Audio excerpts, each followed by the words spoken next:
Primeiramente, eu queria saber, né, se tem alguma expectativa, assim, né, do tema. Se alguém já tinha ouvido falar. O pessoal tá ouvindo o teu eco aí. Mas dá pra entender o que ele fala? O que será? Olha, Valéria. Não sei. Então, vocês já ouviram falar nesse tema? Já ouviram falar alguma coisa? Já leram algo sobre? Vamos ver aqui, né? É que vocês já.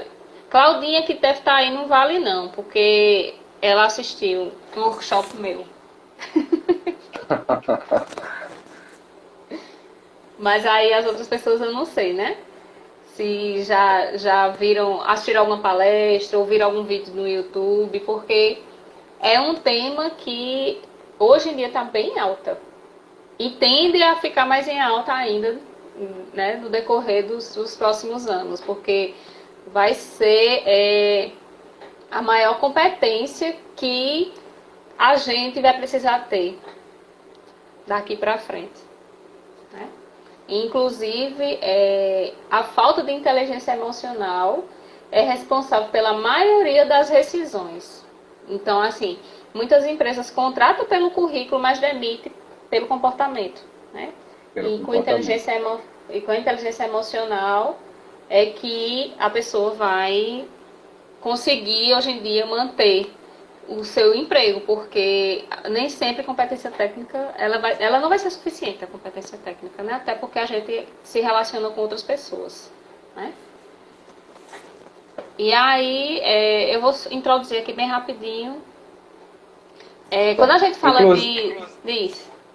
Inclusive, sim, eu separei aqui algumas situações, problemas para a gente lançar para o pessoal Ótimo. experimentar essas reações. Pronto, tudo certo. E aí, quando a gente fala de inteligência, falando só de inteligência, as pessoas pensam logo no quê, né? Ah, a pessoa inteligente é aquela pessoa que sabe muito de matemática. Pronto. Ou então que escreve muito bem. A gente só lembra, né, acha que ser inteligente é isso. Aí muitas pessoas dizem, eu não sou inteligente porque eu não sou boa em exatas, eu não escrevo bem, não sei o quê. Mas a inteligência, gente, ela é dividida, né, em vários tipos de inteligência, certo?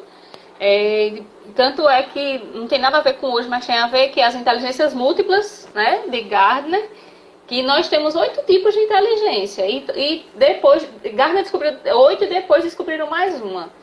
Mas hoje, aí a inteligência emocional ainda é fora essas. Então, se eram 8, são 9 com a inteligência emocional. Né? E a inteligência emocional, ela foi, essa teoria, a primeira vez assim, que foi falado, né, e escrita, foi em 95. Olha como ela é recente, 1995, certo? E por Daniel Goleman. Então, assim, a inteligência emocional, ela é uma habilidade muito importante, principalmente agora, nesse período de incertezas. Por isso que a gente quis trazer esse tema, né? Porque, assim, ela é fundamental. Fundamental, principalmente para agora. E na inteligência emocional, nada mais é do que a capacidade de lidar com as emoções. Lidar. Lembre-se disso. Não é controlar as emoções. A gente não tem esse poder de controlar emoções. A única coisa que a gente pode controlar é o nosso comportamento, que vem da emoção. Mas as nossas emoções a gente não controla, certo? Acaba que muitas pessoas têm até um vício de linguagem, né? Queria controlar minhas emoções, queria controlar. Não vai. Não vai. Mas a gente pode aprender a gerenciar, que é muito melhor, certo? Então, primeiramente, falar um pouquinho sobre o que é emoção, né? Porque acho que se eu perguntar aqui, se você perguntar a vocês o que é emoção, muitas pessoas, né, vão dizer, emoção é algo que a gente sente, né? Mas sim, mas é o quê? Porque a gente esquece muitas vezes de aprender a nomear as coisas, principalmente o que a gente sente. né? E aí, por isso que a gente quis trazer, não só falar da inteligência emocional, mas dessa importância da gente nomear. Então, para a gente começar a nomear, vamos nomear logo as emoções, né? Que são estados de sentimentos que são resultados da percepção que a gente tem. E as emoções, elas têm componentes fisiológicos, psíquicos e comportamentais. E vai estar relacionada ao afeto e ao nosso humor. E são as emoções que são responsáveis por fazer a gente agir e reagir. Porque elas são fundamentais para a sobrevivência. Certo? Então, vou dar um exemplo bem básico aqui. Se você tá andando na rua, né, e você avista uma pessoa que te traz... uma pessoa que você acaba tendo medo daquela pessoa, você fica desconfiada. Então, primeiro vem a percepção, né? A visão, você olha, né? E a partir do momento você sente aquilo ali. E seu comportamento é tipo, seu coração vai acelerar, né? Você começa a suar frio. Então, olha só como a emoção, ela acaba tomando conta, né? De todo o nosso organismo. E aí a gente tem as emoções primárias e as secundárias. Que as primárias são as emoções que a gente já nasce com elas. Quem aí assistiu o filme Divertidamente?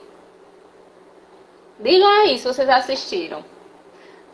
Pra mim, e acho que pra grande maioria das pessoas que assistiram, e principalmente pra gente enquanto psicólogo, aquele filme é perfeito. Assim, ele retrata as emoções e a importância das emoções na nossa vida, como nenhum outro filme tratou, né? Então, aquele filme, ele ilustra perfeitamente. E naquele filme a gente vê as 5 emoções inatas, né? Mas eu vou trazer só 4 aqui, que é o que é mais importante pra gente, certo? A coisa assiste, Mariana, ele é muito bom. As emoções primárias são aquelas que a gente nasce. Então, qual? A alegria, a tristeza, o medo e a raiva.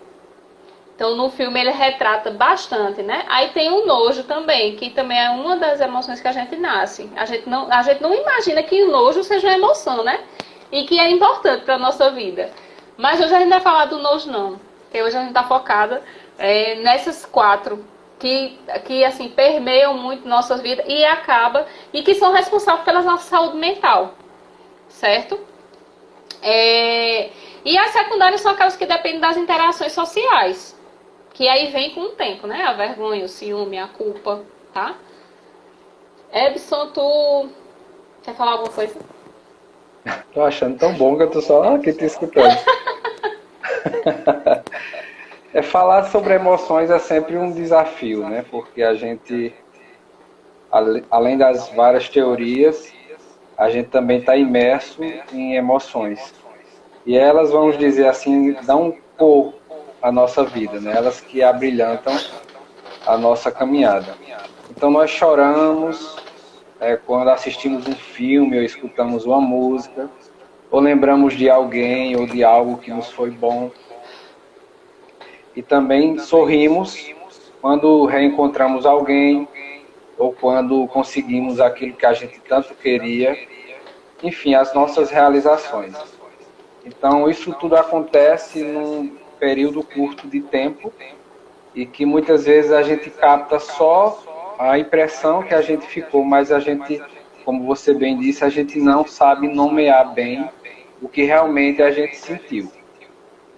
A gente apenas fica com a percepção do que nos aconteceu, né? E conhecer o que estamos sentindo é muito importante, porque não só estamos imersos em momentos bons, como nós somos acometidos de momentos que nos gravam e ficam em nós, e que muitas vezes a gente não sabe de onde vem, né, porque vem e quando vem.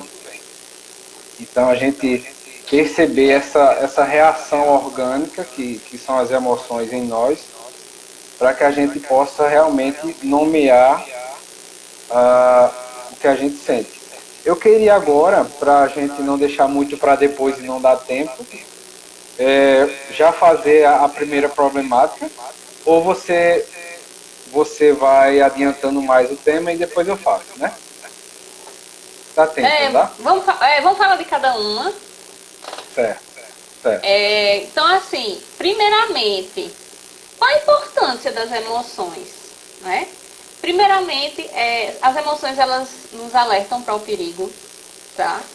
Proporcionam hipótese da gente criar laço com as outras pessoas, influencia e muito na tomada de decisão, altera o nosso comportamento e fornece outras informações do nosso estado interno. Então, esse é o resumo, mas vamos falar de cada uma delas, né? Vamos falar do carro-chefe. As duas que são carro-chefe, que é a alegria e a tristeza. Então, primeiramente, falando das duas juntas, né? A alegria, ela é a emoção mais desejada, né? E a tristeza, ela é a emoção menos desejada, né? E aí, só que acontece? As duas são fundamentais.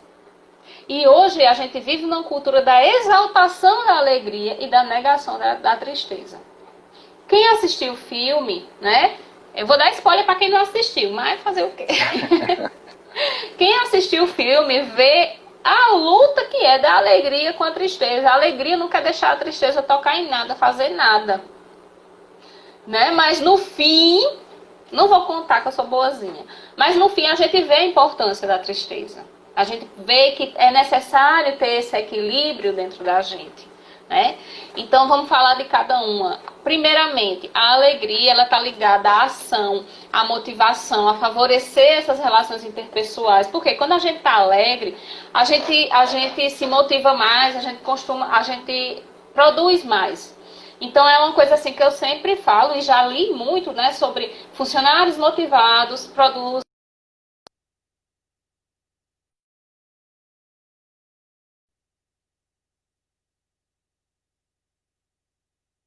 o empregador, né, nem toda empresa atenta para essa questão. Mas o funcionário, quando ele está motivado, quando ele está trabalhando feliz, ele produz muito mais, certo? E aí, só que o que é que acontece? A alegria, ela pode te fazer deixar de tomar algumas decisões. Às vezes você precisa tomar uma decisão super importante, mas você está vivenciando um momento de tanta alegria, né? Que aí você acaba deixando passar. Só que aí lá na frente pode acontecer alguma consequência disso aí.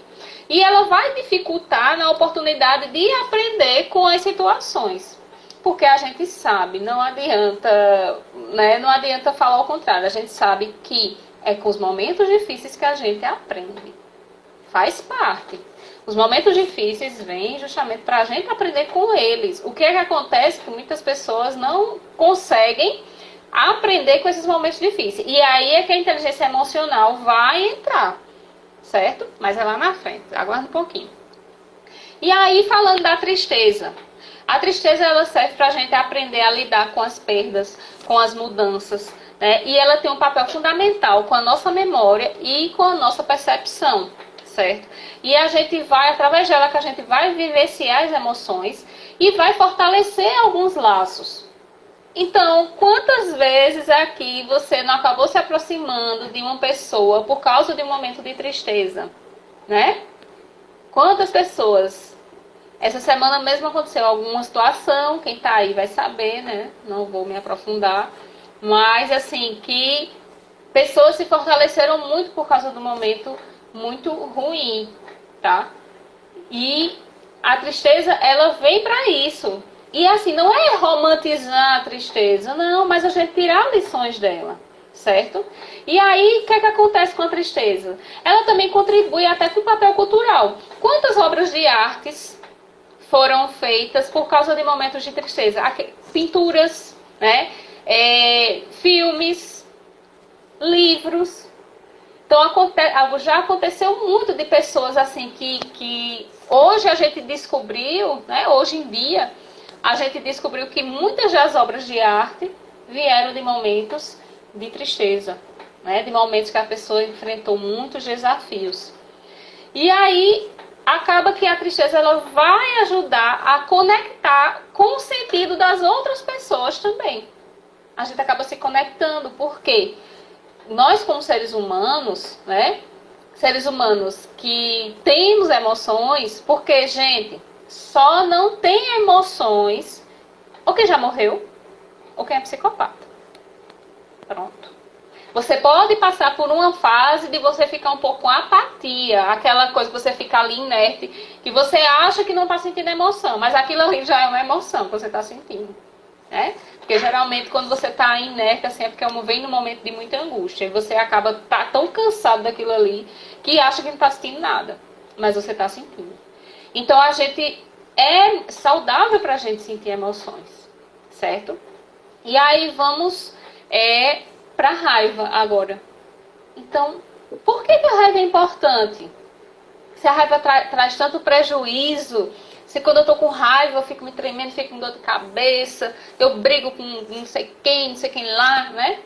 A raiva, ela vem para ajudar a gente a lidar com os desafios, né? Esses desafios que a gente tem no dia a dia. O problema é quando a gente reage de forma inadequada, né? E ela vai ocorrer quando a raiva? Quando a gente se frustra, quando a gente passa por alguma situação de uma regra quebrada, né? Eu tinha uma regra, eu tinha um combinado e acabou quebrando essa regra. Então a raiva vai ser essa emoção que vai sair, né? Quando a gente se sente injustiçado, ou injustiça com relação a outras pessoas, principalmente se você for uma pessoa muito empática, né? Quando a gente pensa coisas ruins sobre nós mesmos e quando a gente não aceita os fatos. Então, esses são os acontecimentos que vai causar raiva na gente. E aí, ela vai liberar essa adrenalina pra gente fugir ou lutar. Então, vai depender de cada pessoa como é que vai reagir diante da raiva. Então, não é uma coisa que todo mundo faz igual. Tem pessoas que vão fugir e tem pessoas que vão lutar. E aí lembra que eu falei, a gente não consegue controlar o sentimento da raiva, mas a gente pode aprender a controlar o nosso comportamento diante da raiva. E a raiva, ela é a melhor defesa, né? Para ela, a melhor defesa é o ataque, para a raiva. E a gente acaba que, né, como a gente não é treinado emocionalmente, nós não somos educados emocionalmente, porque o ideal é acontecer isso desde criança pequena. Por isso que hoje em dia, a BNCC instituiu lá que a partir já do ensino infantil tem educação socioemocional. Por quê? Porque é importante desde criança a gente conhecer e nomear as emoções, certo?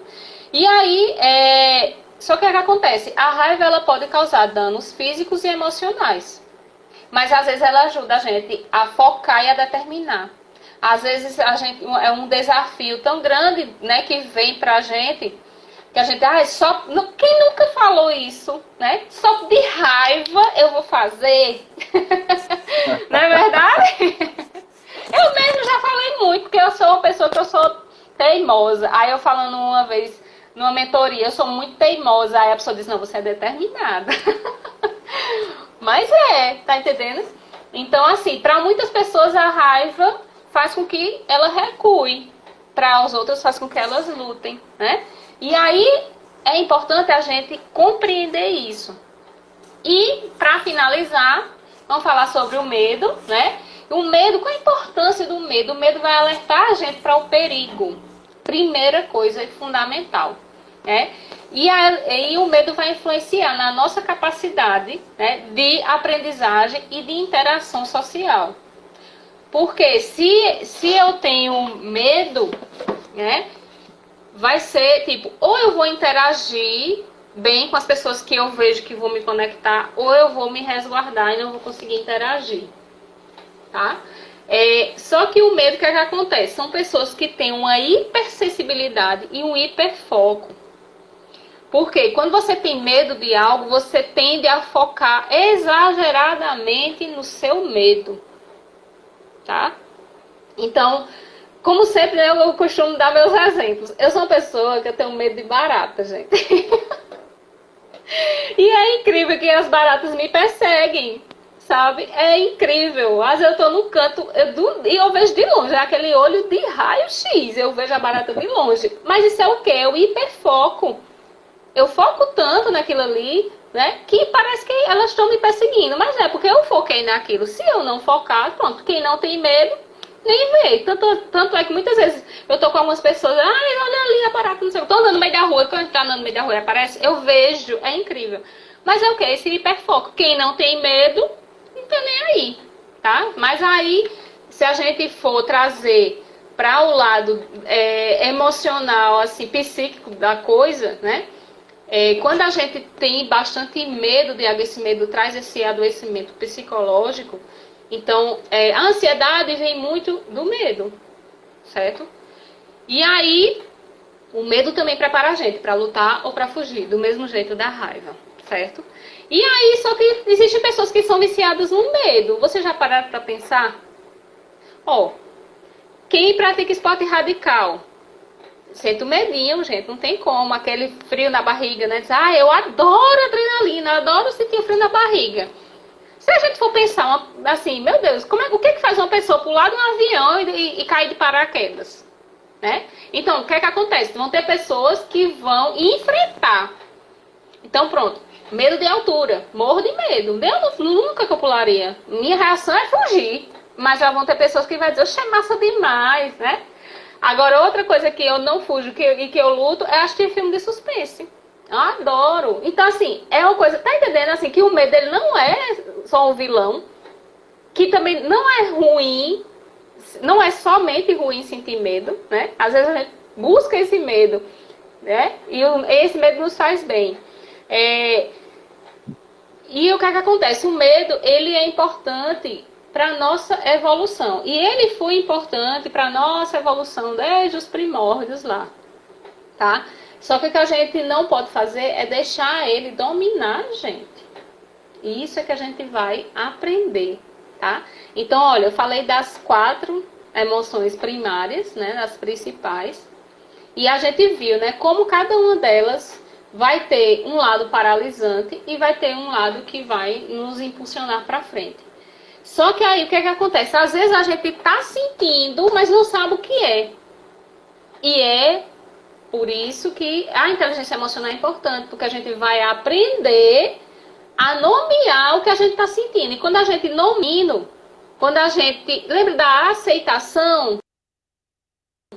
Eu acho que a gente falou em alguma live que a importância da gente aceitar a nossa ansiedade. Não é dizer assim, tá bom, eu sou ansiosa, vou me agarrar com minha ansiedade para sempre o resto da vida. Não, não é bem assim. Mas a gente precisa aceitar o que a gente está sentindo, né?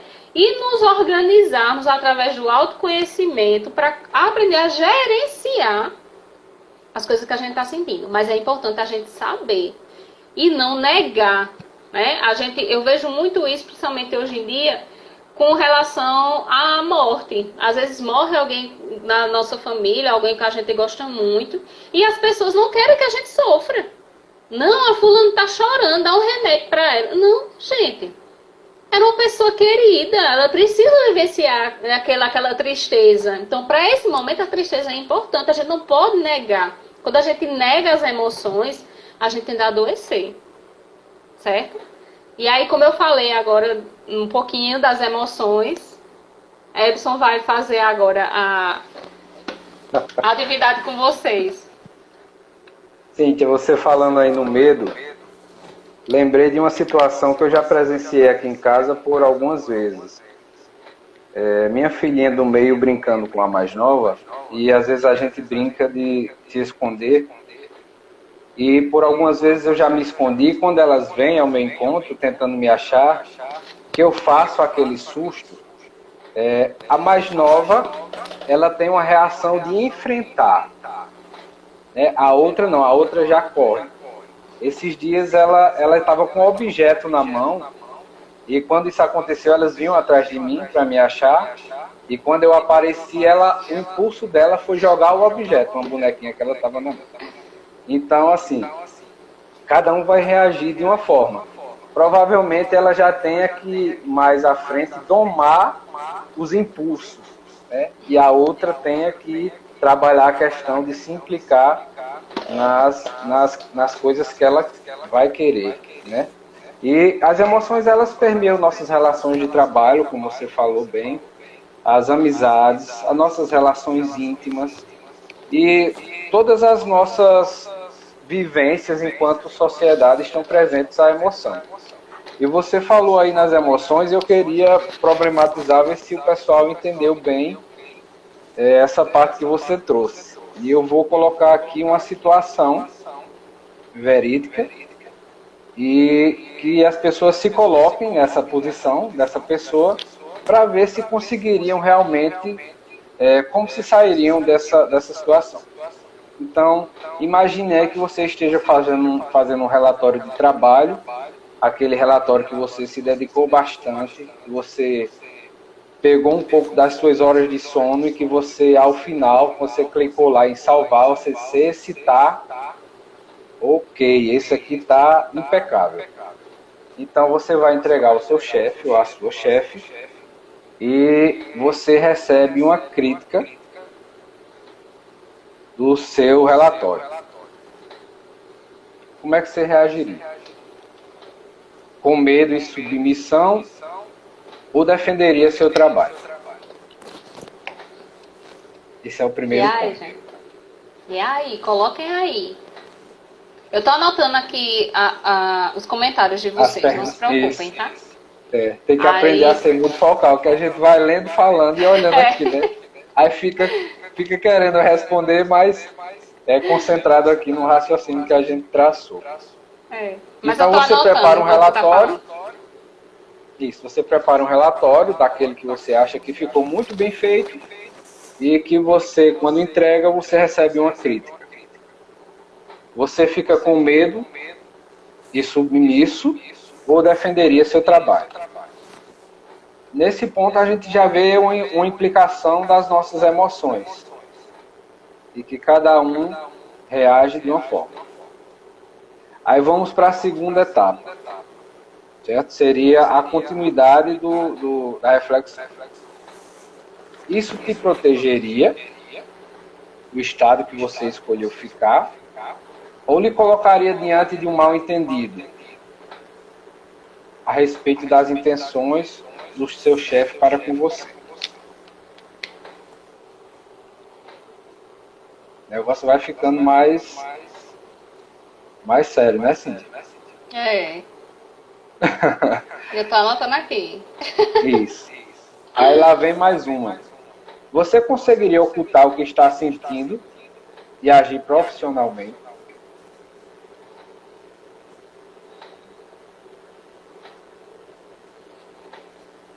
Vamos lá. Então aí já vai outra situação, né?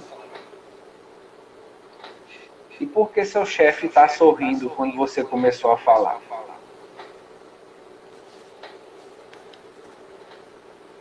Será que ela pretendia dar uma bronca em você? Ou seria um sorriso de constrangimento?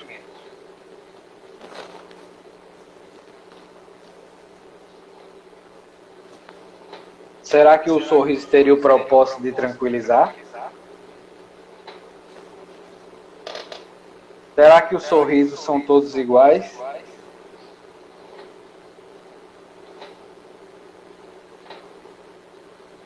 Então você veja que no ato da entrega de um trabalho que você se dedicou e até faz parte de um contexto de uma instituição, vamos dizer assim, você tem várias emoções fluindo aí. E que a administração a compreensão desses momentos é que são nomeados como a inteligência emocional. É a capacidade da gente conseguir, diante dessas situações, diante das situações diárias, das nossas relações, da gente administrar o que a gente sente, o que acontece conosco, as reações orgânicas. Então, eu pensei em Cíntia trazer mais essa parte dos conceitos e a gente ir problematizando com algumas situações, se vocês puderem ir aí interagindo conosco. Essa foi uma das situações que eu me identifiquei bastante como eu reagiria. E o quanto é importante a gente estar atento a isso. Porque, como você bem falou, Cíntia, as nossas capacidades, elas nos abrem as portas, mas os nossos comportamentos, por vezes, né, eles fecham também algumas portas. E esse movimento que a gente faz para entender as emoções, a gente vai modulando também comportamentos. É muito difícil a gente controlar emoções. É até impossível, né, controlar emoções, porque se nós pegarmos, por exemplo, em 24 horas, como você administraria isso? Será que você estaria atento a controlar suas emoções? Não tem controle. A gente vai administrando, aprendendo a nomear e aprendendo a lidar com as situações, entendendo em que momentos elas surgem, como elas surgem e diante de que situações elas surgem. Então a gente vai modulando as nossas reações fisiológicas, a gente vai modulando também as nossas percepções psicológicas e a gente vai modulando também os nossos comportamentos diante das situações.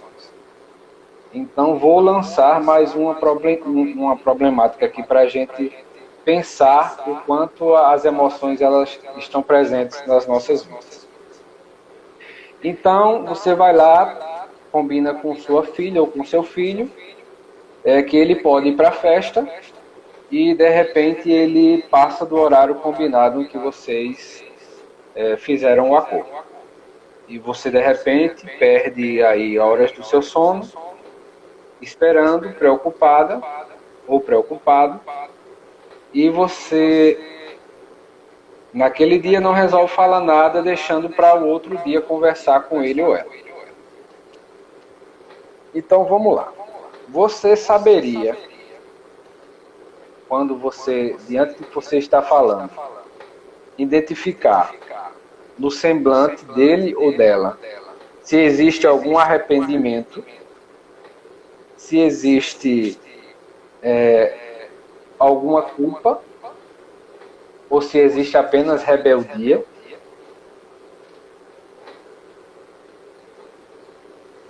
Ou estaria só apenas envolto nas suas sensações? Não é complicado? É um exercício que a gente faz e que a gente nos ajuda na nossa caminhada, porque nos entendendo, a gente vai entender também aquela pessoa que convive conosco e vai entender também os outros. O trânsito, ele é um exemplo riquíssimo dessas experiências. O quanto é rico a gente observar as emoções no trânsito. Então, tem pessoas que acham que buzinando eles resolvem a questão educativa do trânsito. E a gente vai percebendo também o quanto a emoção está presente nas pessoas que vão mantendo contato com o outro, né? E quando a gente consegue esse estado, vamos dizer assim, de um equilíbrio, né? A gente consegue perceber, por exemplo, que você chegou para conversar comigo um pouco fora de si, ou aflita, ou com medo de alguma coisa, e eu consigo compreender, né, que Cíntia está passando por um processo emocional do qual, se eu puder ajudar, eu vou poder ter acesso a você e tentar ajudar. Então, essas interações que a gente faz e o próprio reconhecimento das nossas emoções nos ajudam muito na nossa lida, né, na nossa caminhada. Então, o que seriam as emoções? Como Cíntia falou, as emoções básicas, né, as emoções primárias, em que nos acompanham desde os tempos mais antigos, e as emoções que a gente vai desenvolvendo.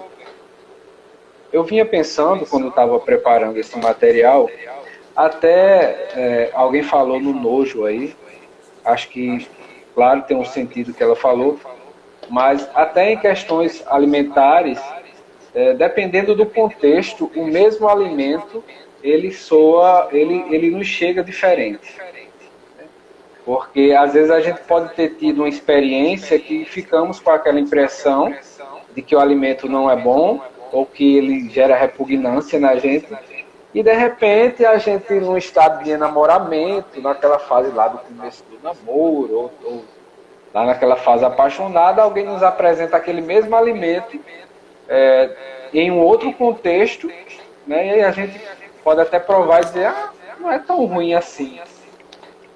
Né? Então, as questões emocionais, elas estão presentes e, como é o tema dessa live de hoje, aprender a nomeá-las também faz parte dessa nossa evolução enquanto pessoas, né?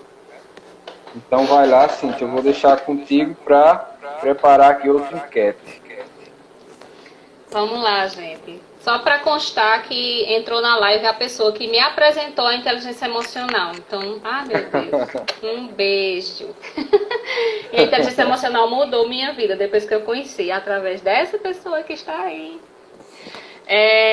Então, vamos falar um pouquinho como é que a gente consegue ter essa inteligência emocional. Como é que a gente consegue desenvolver essa inteligência emocional?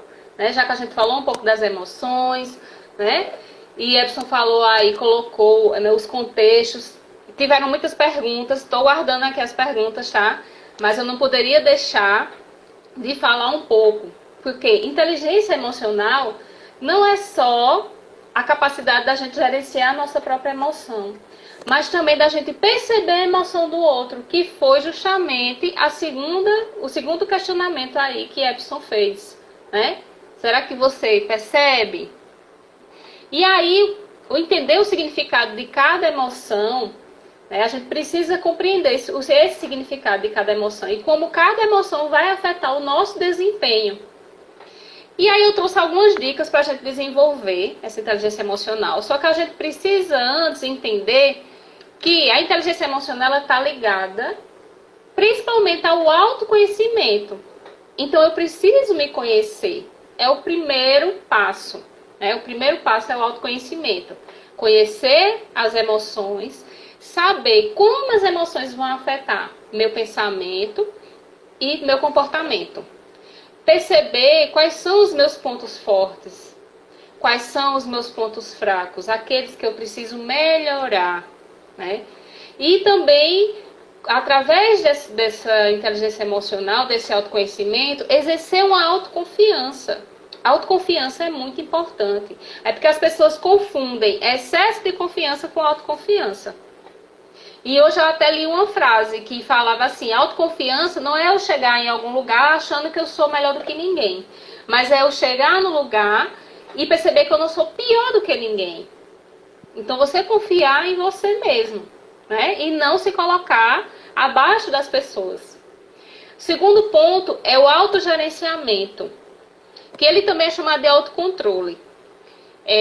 Mas eu gosto mais de falar autogerenciamento, porque na inteligência emocional nós gerenciamos as emoções. Então, é a gente conseguir gerenciar as emoções e controlar os comportamentos impulsivos. Lembra que eu falei, a gente não controla as emoções, mas a gente pode controlar nossos comportamentos. E aí, nesse autogerenciamento, a gente vai conseguir a não ser tão impulsivo. E principalmente quando muitas vezes a gente acaba ferindo o outro com nossa impulsividade. E com a inteligência emocional a gente vai aprender isso. Então, assim, e mesmo assim a gente conseguir gerenciar e controlar esses impulsos de uma maneira saudável, que a gente vai se adaptar às novas circunstâncias. Porque não adianta dizer assim, um exemplo, tem gente que quando está com raiva, dá vontade de meter um murro na parede, né? Mas peraí, isso é seguro? Você vai quebrar sua mão? Então a gente tem que pensar a gente precisa canalizar. Principalmente a raiva, a gente precisa canalizar, mas de uma forma segura, né? E não transferir para o outro, isso é muito importante. A terceira questão é a consciência social, que é justamente essa questão de entender as emoções e as necessidades das outras pessoas. Que aí é o que vem a empatia. A empatia que a gente hoje em dia está falando tanto. E a empatia, gente, é a gente se colocar no lugar do outro, mas a gente respeitar também o limite do outro. Não é a gente se colocar no lugar do outro e trazer a dor do outro pra gente e a gente carregar ela, não. A gente compreender. Eu compreendo o que você está sentindo, mas a gente também não é responsável por mudar o que está dentro do outro, né? Mas a gente pode o quê? Acolher, tá certo? E, por fim, gestão de relacionamento, que é o quê? A gente conseguir se comunicar com clareza e gerenciar, administrar os conflitos. Por isso que a inteligência emocional é tão importante. E lembra que eu falei no início, né? No ambiente de trabalho. Porque se a gente não conseguir desenvolver esses componentes aí, vai ficar difícil a gente conviver em equipe. Certo? E aí, quer falar alguma coisa, Edson? Eu acho que a gente vai... Eu queria só falar, quando você tocou aí no autodescobrimento, na questão de gerir as emoções. E a gente, com facilidade, a gente sabe dizer o nosso endereço, mas a gente tem dificuldade de dizer o endereço do nosso eu, né, de nos identificarmos enquanto indivíduos emocionais. E a gente desconhece muitas vezes os relacionamentos em que nós estamos. Então, esse conhecer-se é muito importante. E gera um movimento de quando a gente intensifica essa busca, a gente tende a acreditar que a gente está pior do que quando a gente não fazia esses movimentos, né? Porque a gente descobre coisas as quais a gente não queria enxergar. Então, é esse movimento mesmo. A princípio, a gente acha que as coisas estão ficando piores, mas que a gente está tomando apenas consciência daquilo que a gente não tinha até então. Então, por isso esse investimento da gente investir em conhecer as nossas emoções, como elas surgem, em que momentos, né, quais são os gatilhos emocionais que nós acionamos, e assim nós irmos caminhando de uma forma mais segura, vamos dizer assim. Então a gente vai abrir para responder as perguntas, né, Cíntia? Senão não dá tempo. Deixa eu dar só as últimas dicas aqui para conseguir desenvolver, porque tem umas coisas aqui que é bem importante pelas coisas que eu estou lendo aí, né? Primeiro passo, conhecer as emoções que a gente falou aqui, né? Desde o começo, que é super importante. Aprender a dizer não sem culpa, né? Muita gente sofre bastante com isso. E eu vejo muito isso na clínica. Muitas pessoas que sofrem com ansiedade porque não conseguem dizer não sem culpa. Acaba passando por cima do seu próprio limite, né? Perdoar a si mesmo. A gente tem uma dificuldade de se perdoar, que é uma coisa assim que eu vejo muito também na clínica. Não buscar a perfeição, mas a gente focar nas nossas qualidades. Gente, ninguém é perfeito. Mas a gente precisa focar nas nossas qualidades. E a gente tem mania de só focar nos defeitos, né? Eu digo isso porque eu faço uma atividade de autoconhecimento. Quando eu dou uma palestra sobre escolha profissional, eu peço uma tarefa super simples aos alunos. Você vai desenhar a mão direita, a mão esquerda. Na mão direita coloca suas qualidades, na esquerda coloca aquilo que você quer melhorar. Gente, é incrível. Tem gente que preenche a mão esquerda todinha, diz, eu só tenho defeito. E as qualidades, aí pergunta ao amigo, ei, não sei, não sabe quais são suas qualidades, né? Gente, a gente precisa saber nossas qualidades. Isso não é se achar, ser convencido, não. Muitas pessoas adoecem por causa disso, certo? Buscar ver o lado construtivo das coisas. Lembra que eu falei lá no início, os momentos de tristeza, de dificuldade, é onde a gente mais aprende? É verdade, né? Parar de se comparar. Outra coisa que faz as pessoas adoecerem muito, muito mesmo, é as pessoas que ficam se comparando às outras. Gente, lembrar, nós somos seres únicos. E isso aqui que é o mágico da vida, é nós sermos únicos. Tá? E o último, que também traz muito sofrimento, aceitar o que não pode mudar. Existem coisas que estão ao nosso alcance e que a gente pode mudar. E existem coisas que não, a gente não tem como mudar. E às vezes a gente quer porque quer e acaba gerando esse sofrimento, né? E aí, antes de responder as perguntas, eu vou ler uma frase aqui que eu achei muito legal essa frase e trazer para. Vai que não dê tempo no final, né? É de Gustavo Carvalho essa frase. Ele fala assim: ó, ter inteligência emocional te faz melhor, não perfeito, mas muito melhor, possibilitando alcançar a vida que tanto deseja, sonha e às vezes não entende porque não realiza. Então, né, essa frase aí eu achei pega, assim, né? Porque às vezes é uma coisa que a gente acaba botando mais pedras dentro da mochila do que a gente pode suportar. E aí, vamos lá, né? As perguntas. Vamos. Uma pessoa botou aqui, não deu tempo de anotar o nome de todo mundo, né? Que falando assim, que é difícil, porque tipo, principalmente quem é ansioso quer tudo no momento. E aí é o que a gente fala assim, gente, é um exercício diário. Não é uma coisa assim que vai ser de um dia para outro. Pronto, nós somos psicólogos, né? Nós estudamos bastante, continuamos estudando, nós cuidamos da nossa saúde mental, do nosso autoconhecimento, mas a gente está pronto para sempre? A gente não vai aprender amanhã? Não, gente, a gente está em constante evolução, certo? E aí muitas pessoas acabam se cobrando por isso, né? Achando que não tem como. Tem, mas é um exercício diário. E assim, não é fácil. Vou dizer que é fácil. Não é.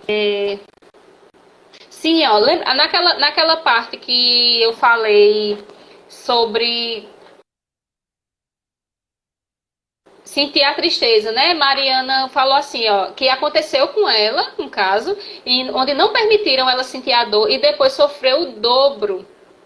É desse jeito. Quando a gente não elabora aquela tristeza, aquele sentimento, a gente sempre sente o dobro depois. Isso é muito verdadeiro.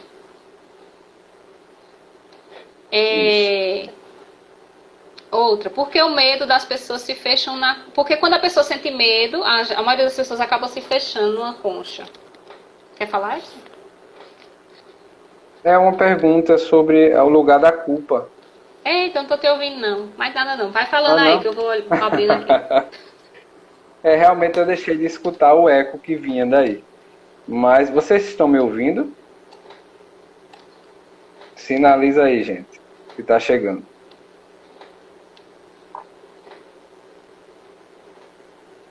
Vocês estão ouvindo?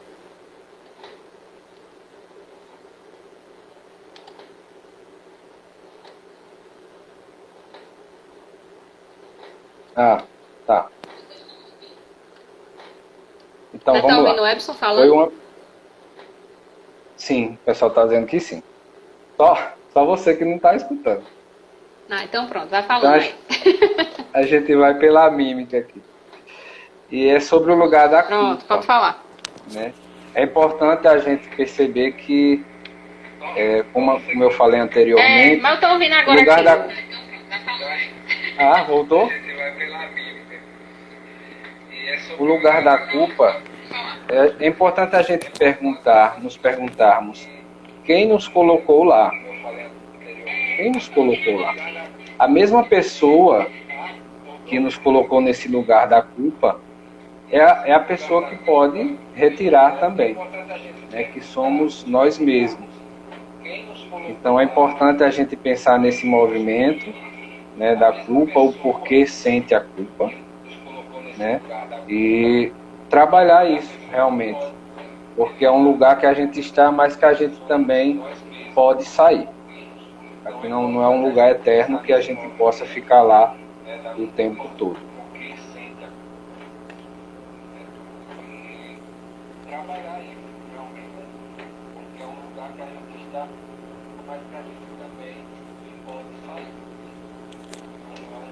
Eita, Epson parou. Não vou falar. É porque tem um delay, né? Tu sabe. A questão do... Eu não sei se a Epson respondeu a questão do medo da pessoa se colocar na concha. É justamente isso, né? Esse sentimento de defesa, de fugir. E de não saber, não entender, mentindo, né? Deixa eu procurar outra coisa aqui. Daqui foi as respostas das enquetes que Epson fez, né?